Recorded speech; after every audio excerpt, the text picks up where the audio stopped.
Papua New Guinea, we all know them in Russian as, you know, Papuasi. Like that word may be more familiar to you. But basically, it's an area not too far from Australia. And, you know, very interesting groups of native people live there, and anthropologists studied them a lot. So basically, they have this ritual where they get together and sacrifice pigs and, you know, eat them together. And Rappaport, of course, being a functionalist, explains it from a strictly sort of almost biological only point of view. And let me bring up a slide and clarify this for you guys.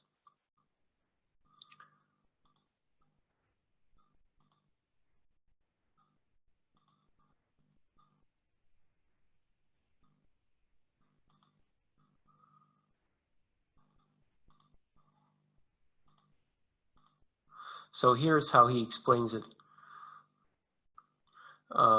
Basically, you know, these pigs, they're not like European pigs in the sense that people don't keep them in barns, people don't keep them in confined spaces. They kind of roam around. So half of the time they obtain food for themselves, you know, sort of like reindeer. If you think about our Siberian areas, you know, north close to the Arctic Ocean, how people herd deer there, right? They don't really keep them confined. So that's sort of how these pigs are being herded. And so what Rappaport is saying, if you don't kill a certain amount of these pigs that are sort of semi-domesticated, semi-wild, they will run around and eat everything. Because if you've ever been in the village, you know, if you've seen a hungry pig, a big hungry pig, it's a very dangerous animal and it can eat anything. Pigs will eat anything and they will tear stuff apart, get stuff out of the ground, right? You need to keep them really confined. They're very strong animals. And so if you have a bunch of these hungry, you know, these pigs running around, they will eat up agricultural harvests because these people in Papua New Guinea, they grow mostly yams. Y-A-M, yam, it's sort of a ground potato. It's this like red, sweet vegetable, root vegetable that grows in the ground. So they grow a lot of these. And so these pigs, they will run around and eat their harvest and just damage things on the island of Papua New Guinea. So that's one function of this pig sacrifice ritual. Its function is to keep the pig population controlled, keep it from getting out of control. The other function is there's a lot of warfare. So these Papuan people, they're quite warlike. So there is quite a bit of warfare going on between tribes all of the time. They're always in some sort of conflict. And one way to resolve this conflict, you know, for example, if I go out and kill, you know, Vlad's cousin or something like that. So Vlad feels that he has to, you know, engage in retribution and basically kill me to avenge his relative's death. And the only way for me to stop the cycle of violence is to offer Vlad and his tribe a pig or two pigs, whatever the equivalent is, and for us to all participate in this pig sacrifice ritual, and then we can sort of squash and stop this conflict. So pigs play the role of this sort of peace vehicle, a peace tool that you use to resolve different types of conflicts. So what Rappaport is saying is that another function of this pig sacrifice ritual is to maintain human population at an adequate level, because if I could not use pigs to resolve conflicts, we would have warfare all the time and we would kill each other and decimate the local population on this island, which is really not that big. You know, we're not talking about millions of people there or anything like that. And these tribes are very fragile. You know, if you kill 6 or 7 grown men, that will be a big, sort of a big impact on this tribe that they may not ever recover from. And another function that Rappaport says this pig sacrifice ritual serves is it controls protein intake. during certain times of the agricultural cycle. So, you know, with agriculture, it's a very seasonal kind of activity. So during certain seasons of the year, you need to do the bulk of the work. You need to do most of the work, and you need a lot of energy. And so it just happens from Rappaport's observations is that these pig sacrifice rituals, they happen at certain times of the year mostly. And these times of the year coincide with this very intense agricultural cycle phase.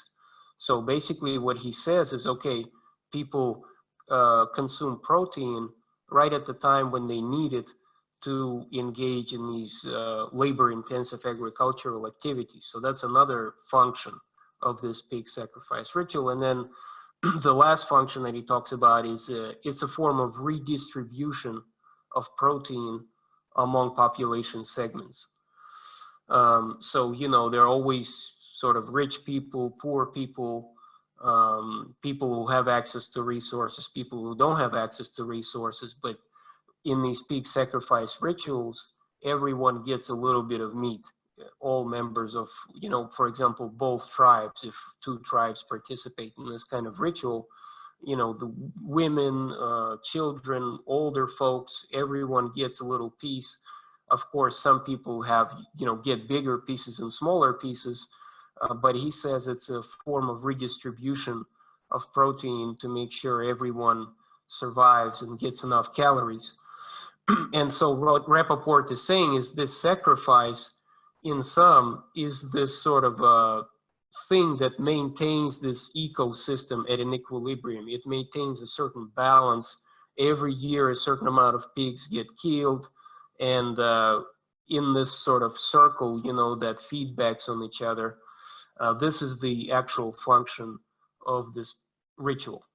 So it's a very classic example of a functionalist, of a neo-functionalist perspective. So are there any questions about that? Okay, let me show you guys something.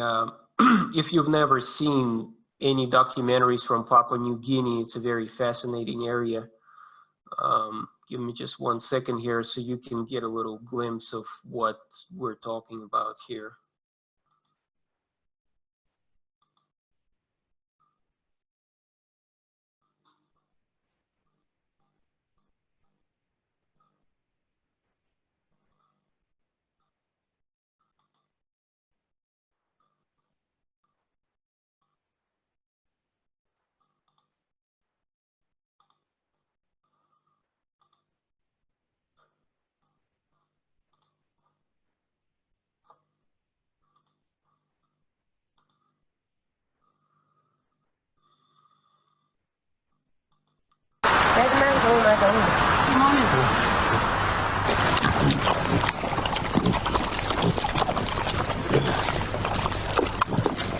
Anka talked endlessly about pigs.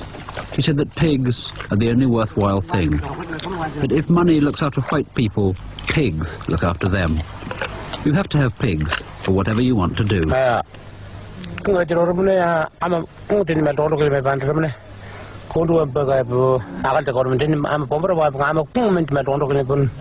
Jirobun Jibun Guavinopun, Ampajipun, Monga, Rovelina, one Bona for me, Jimmy Tintaba Morum, didn't make wait in Japan out of Kundu, Morum, Morin, Jimmy Morum, Tinam, Pombra, Wampan, Bambugam, Gan, Bebrumpa, Kundimintam, Wampon, Ampajipun, Mugajiman, Nabu, Gajimini, Kundiminted, Mampur, Bambu, to wait to go to Bayam, Bonim, Kono, I wait to go to the table, casual corporate, Morum, Ganjan, Burum, Going to Boyroba, Undu Babu, going to the Avonim, aim, Belvakan. You can put them about going by me. Hey, Malay, Malay, Malay, getting how much, but I'm up now. I will go to get him in the Queen. What matter with the Narabama Mungay, they don't count for any more now. Melma, I got to no police minute. I am a pigeon. I'm going to put away one of the any more purple. As you will melt, but my band of an item, we let better.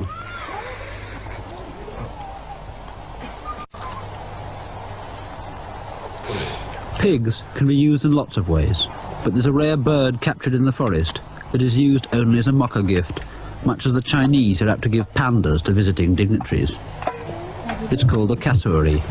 May not know, India is a country where obtaining enough food for this large population has always been a problem. India is a country that went through periods of starvation, including the 20th century. And when people looked at Indian people who were starving, quite often starving to death, and there's all this meat walking around and they don't eat it, they didn't make any sense to Western people, right? Like if you're starving to death and there's a huge cow behind you, just kill the cow and eat it, right? So this kind of brought the attention of a bunch of anthropologists. And so what Harris is saying, look, there is actually a rational explanation for this. Explanation number one, if you kill your cow, you cannot obtain any more milk from a cow. Because if you have your cow, you obtain milk, you make cheese, you make cottage cheese, stuff like that. So if you kill your cow, you will lose that source of food. You know, you can eat the meat, but once the meat is gone, you know, you'll starve to death even worse than you were starving before. The second explanation is that India is an agricultural country. And so in this agricultural country that is not industrialized, it is to a larger degree now, but back when Harris was writing his work, it was not industrialized at all. Your cow was your tractor, basically is the machinery, so to speak, that you use to plow the fields. So if you kill your cow, you cannot plow your fields and you cannot grow any rice, any other kinds of other crops. So you cannot kill your tractor, so to speak. So cows were also threshers. So this word threshers is what you see in this image here. You know, when you, for example, collect wheat, you need to separate the seeds of wheat from the husks. And to do that, you need to either shake it up or have people or cows or donkeys walk around on this pile of wheat or whatever it is and separate the seeds from the husks. And so cows are used to do that. They're used as a thresher. And this activity is called threshing. Cows are also used in India as a family car, as you can see in this image here. Let's say these people want to travel to the city to buy some medication or to go to school. They don't have buses, you know, they don't have cars. This is, again, back when Harris was writing his piece. But they have cows and they have carts. So you take your cow and you go to the city. This is your transportation. So when you kill your cow, in fact, you kill your car. And also cows are a source of fuel. You know, cows go to the bathroom, they poop, and basically you use that as fuel when it dries up. So again, you kill your cow, you're going to be very cold at night. And even though India is a warm country, they still have certain seasons where you need fuel, where you need to heat up your house or you're going to be quite cold. And also this cow dung, right, is used as a fertilizer to make sure that your crops grow better, you know, basically navos, right, for those of you who don't know what fertilizer is. So by killing a cow, you're basically killing the sources of all these things. And what Harris is saying, that's why they don't kill their cows, not because of some religious taboo. That's why. Okay? So this is what neo-functionalists do. They explain things like that. So let's see, do we have, I think we have one last question.